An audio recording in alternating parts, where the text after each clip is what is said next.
কি রে বাবলুর ছেলে, আমায় চিনতে পারছিস? না, তোকে তো আমি চিনতে পারলাম না। তুই কে? তুই আমার বাবার নাম জানলি কি করে? আমি তোর স্কুলের বন্ধু ছিলাম। হ্যাঁ হ্যাঁ, এবার মনে এসছে। তুই নরেশের ছেলে না? কি রে নরেশের ছেলে, তো এরকম হালত হয়ে গেল কেন? হ্যাঁ, ধুতি স্যান্ডউইচ পরে তুই কোথায় যাচ্ছিস? আর তুই আমাকে চিনলি কি হবে? তোকে দেখে আমি চিনবো না? তোর সাথে আমি ক্লাস 5 দিয়ে পড়ে আসছি, এখনো তোকে চিনবো না আমি? হ্যাঁ হ্যাঁ, সব ঠিক আছে।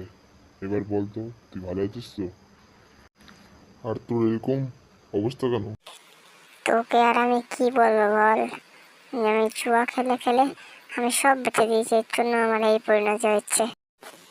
তোকে একটা প্রশ্ন আছে, প্রশ্নটা হলো তুই এত বড়লোক হলে কি হবে? এটা হচ্ছে বড় লোকদের স্কিম। তোদের মতো জুয়াখোররা এইসব বুঝতে পারবে না। ভাই কালে বলে দে, ভাই বলে দে, প্লিজ ভাই বলে দে ভাই, তোর আমি ছোটবেলাকার বন্ধু এনে ভাই। দাদার একটা ফোন আসছে। হ্যাঁ হ্যাঁ, বলো মা। ঠিক আছে, আমি আসছি।